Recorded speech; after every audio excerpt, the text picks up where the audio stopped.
Adam and Eve were in a position where sin was outside of them, and they had an opportunity to take the fruit from the tree, put it into a clean being, and they became defiled by that.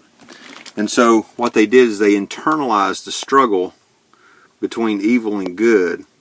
The problem is in a human, things get messed up, and you might have knowledge of good and evil, but you don't have any discernment left.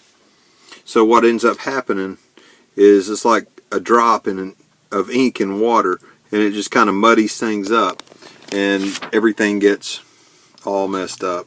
Then we got Jesus. With Jesus, he is pure being. He had knowledge of good and evil, and yet he had discernment and holiness. So what happened is when we put Jesus on the cross, Jesus is now filled with sin. So how did he get from pure to being filled with sin? Well, this is the same question that comes to us of how we as sinful beings, how do we get the sin taken out of us? It's the same way. It's attributed by God. God puts us into Christ himself, and when we are put into Christ himself, we are put into his death, which is putting the fruit back on the tree.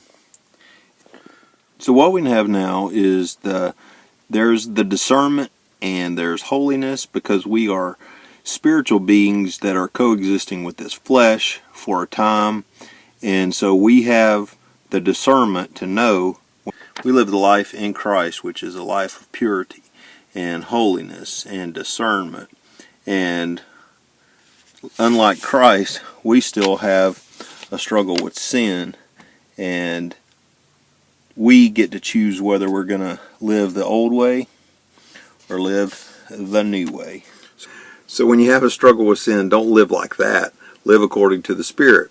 That's what that discernment in the body is for.